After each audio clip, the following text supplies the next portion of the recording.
Guys graduate শিক্ষকৰ grade পেটো বৃদ্ধিক লৈ শিক্ষক সন্মিলনী ৰাতুল গোস্বামী ডাঙৰীয়া এখন সভাত কি মন্তব্য আগবঢ়ালে আপোনালোকে ভিডিঅ'টো স্ক্ৰিপ্ট নকৰাকৈ শেষলৈকে চাই থাকিব আৰু চেনেলটো পোনপ্ৰথমে আপোনালোকে ছাবস্ক্ৰাইব কৰি লওক যাতে পোনপ্ৰথমে এনেকুৱা ধৰণৰ খবৰ লাভ কৰিব পাৰে। তো বলক এই ভিডিঅ'টো আজি আৰম্ভ কৰোঁ।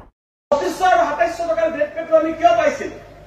কাৰণ ফ'ৰ্থ পে কমিশ্যনত আমাৰ সন্মিলনীৰ নেতাসকলে সেই সময়ৰ নেতাসকলে পে কমিশ্যনক ডিমাণ্ড কৰিছিল যে আমাৰ প্ৰাথমিক বিদ্যালয়ত থকা ডিগ্ৰী পাছ মানুহকেইটাক কিবা এটা দিব লাগে। তেতিয়া গ্ৰেড পেৰ ধাৰণা নাছিল, কৈছিল যে কিবা এটা দিব লাগে যাতে ভৱিষ্যতে প্ৰাথমিক বিদ্যালয়ত ডিগ্ৰী পাছ ল'ৰা ছোৱালীবিলাকে চাকৰি কৰিবৰ ইচ্ছা প্ৰকাশ কৰে।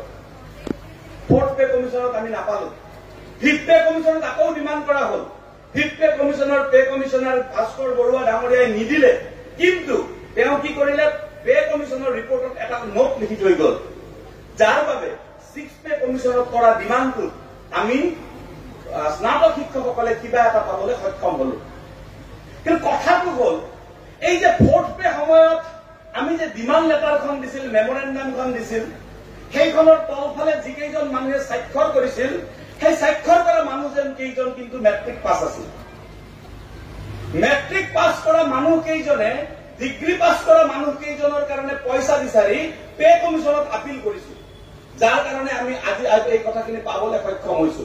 আৰু এতিয়া আমাৰ কোনোবা মহাপণ্ডিতে কয় যে সন্মিলনীৰ মানুহ 2-4জন মানুহ ইণ্টাৰমিডিয়েট আছে কাৰণে তেওঁলোকে আমাকতো কাটি দিলে।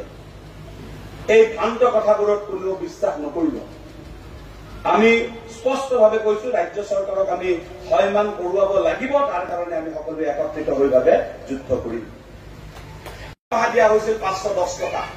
অসম ৰাজ্যিক প্ৰাথমিক শিক্ষক সন্মিলনীয়ে সেই সময়ত জোৰদাৰ আন্দোলন কৰিছিল আৰু সেই আন্দোলনত সেই সময়ৰ শিক্ষামন্ত্ৰী বৃন্দাবন গোস্বামী ডাঙৰীয়া সৈমান হৈছিল আৰু দুইটা স্কেল লগাই আমাক 525 টকাৰ স্কেল ধাৰ্য কৰিছিল।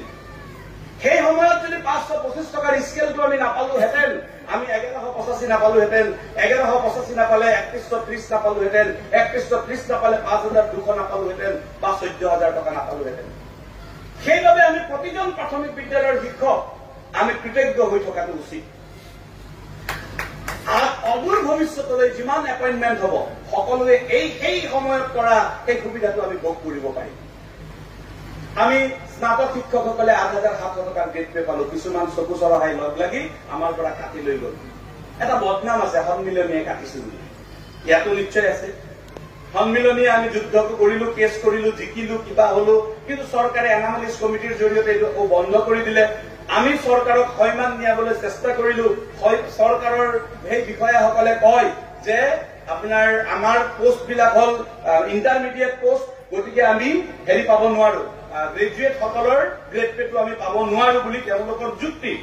আমি চৰকাৰ তো ভিডিঅ'টো যদি ভাল লাগিছে তেন্তে লাইক কমেণ্ট শ্বেয়াৰ কৰিবলৈ নাপাহৰিব আৰু ভাল ভিডিঅ' আপোনালোকৰ মাজত মই লৈ আনিব চেষ্টা কৰিম। তেতিয়ালৈকে চাই থাকিব এই মোৰ নিউ ড্ৰিম ব্লগ চেনেলটো। তো আজিলৈ এতিয়ালৈ বাই।